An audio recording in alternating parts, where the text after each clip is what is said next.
అసలు బీసీలకు ఎవరు చేసిండ్రు? రాజశేఖర రెడ్డి గారు చేసిండ్రు అని చెప్పి మీ అందరికి గుర్తు చేస్తున్నా. అదేవిధంగా చట్టసభల్లో రిజర్వేషన్లు కావాలని అసెంబ్లీలో తీర్మానం చేశాడు.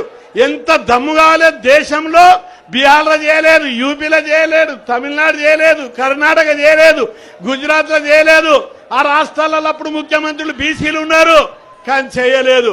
కానీ రాజశేఖర రెడ్డి గారు మాత్రము బీసీలకు డబ్బులు ఉన్నాయి, వాళ్ళు ఎమ్మెల్యేలుగా పోటీ చేయాలంటే కష్టము, ఎస్సీ ఎస్టీలకు ఉన్నట్టు బీసీలకు కూడా రిజర్వేషన్లు పెట్టాలని అసెంబ్లీలో తీర్మానం చేసి ప్రధానమంత్రి తోటి మన్మోహన్ సింగ్ తోటి చర్చలు జరిపినటువంటి గొప్ప నాయకుడు రాజశేఖర రెడ్డి గారు అని చెప్పి మీ అందరు గుర్తు చేస్తున్నా. ఆయన అడుగుజాడల్లో ఆయన ఆశయ సిద్ధి కోసం ఈరోజు యువ నాయకుడు జగన్మోహన్ రెడ్డి గారు ముందుకొచ్చారు. నేను జగన్మోహన్ రెడ్డి గారికి పోయి ఇంట్లో కలిశాను ఒకసారి.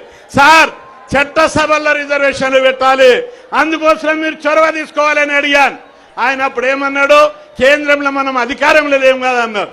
లేదు, మన ఎంపీల ద్వారా కేంద్ర ప్రభుత్వం మీద ఒత్తిడి తీసుకోవాలి. అంతేకాదు, నేను ముఖ్యమంత్రి అయితే చట్టసభల్లో రిజర్వేషన్లు పెట్టడానికి నేనే ప్రయత్నం చేసి పెట్టిస్తా అని చెప్పి మాట ఇచ్చినటువంటి మహానాయకుడు జగన్మోహన్ రెడ్డి గారు అని చెప్పి మీ అందరికీ నేను మనవి చేస్తున్నాను.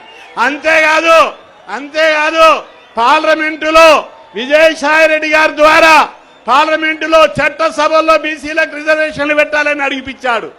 కేంద్ర ప్రభుత్వం వినలేదు. అయితే పార్లమెంటు సభ్యుల ద్వారా ప్రైవేట్ బిల్లు పెట్టించాడు. అంటే ఆ పార్లమెంటులో బీసీలు 105 మంది ఎంపీలు ఉన్నారు.